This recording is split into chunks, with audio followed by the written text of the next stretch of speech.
يسعد صباحكم جميعا.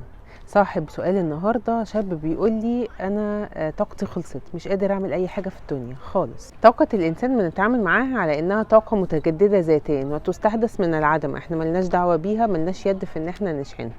ولكن الحقيقه ان احنا جوانا بطاريات، والبطاريات دي قابله للشحن، بس هي محتاجه تتشحن بشكل دوري. دي النقطة اللي احنا عادة بنغفل عنها او ان احنا بنطنشها او مش واخدين بالنا منها، مع انها معلومة واحنا عارفينها ان احنا محتاجين نشحن البطاريات بتاعتنا. الانسان عبارة عن روح وجسد ونفس، وكل حاجة منهم ليها البطارية بتاعتها، وكل واحدة منهم محتاجة بطارياتها تتشحن بالطريقة المناسبة ليها. الروح محتاجة تتشحن بانها تبقى قريبة من ربنا، قريبة من الله، الوصال مع الله، إقامة علاقة جيدة وعلاقة قوية مع الله. بتخلي الروح في حالة استقرار، بتخليها في حالة أمان، إحساس بالأمان. كل واحد ليه طريقة للقرب من ربنا وبالقرب من الله ومن إقامة العلاقة القوية دي. الجسد بقى بطاريته بتتشحن بان احنا نكون بنهتم بيه، بنرعاه رعاية جيدة، رعاية صحية، الاهتمام بالعادات الصحية، الاكل الصحي، الفيتامينات اللي محتاجها، الرياضة، مراعاة الجهد المبذول. ممكن نكون بنتك على جسمنا بزيادة، بنعمل مجهود بزيادة قوي، احنا غير قادرين على ده، او بطارياتنا مش مشحونة كفاية لده. فدي طريقة شحن بطارية الجسد.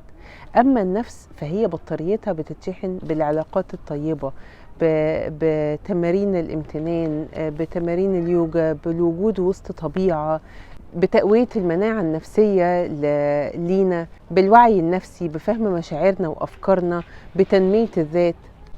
كده فهمنا ان كل حاجة فينا محتاجة البطارية بتاعتها تتشحن. طيب ازاي ممكن نتجنب فكرة ان طاقتي خلصت؟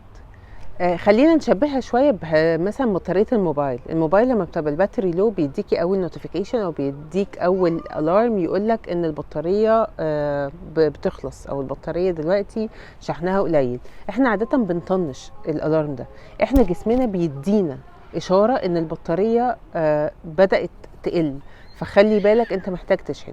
الفكرة ان احنا لما بنطنش ده هيدينا الارم كمان شوية، احنا احتمال كبير جدا ان احنا برضو هنطنشه، لان مش حاطين في دماغنا فكرة ان احنا لازم نشحن بشكل دوري.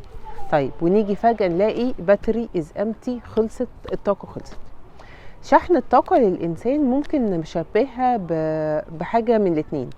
الطالب اللي بيذاكر طول السنة كل يوم بياخد معلومة، فبيجي وقت الامتحانات هو عنده كنز من المعلومات، عنده مخزون من المعلومات يقدر يستخدمه. يجي وقت الامتحانات هو عنده رصيد، عنده شحن كافي جدا من المعلومات، يقدر بعد كده باستخدام وقت قليل جدا واستهلاك بسيط للوقت يراجع اللي عنده ويبقى مشحون بالمعلومات.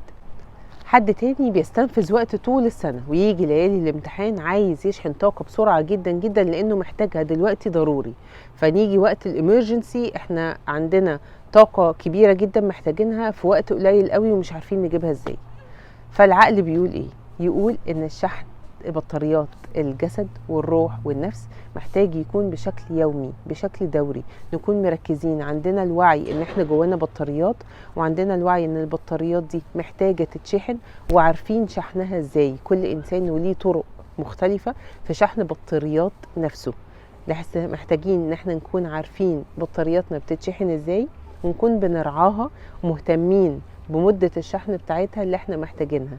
لما نكون متقسمة وقت الشحن ده على ايام، كل يوم في مدة قليلة بتتشحن، ساعتها هنحس ان احنا عندنا طاقة وفي نفس الوقت عندنا وقت.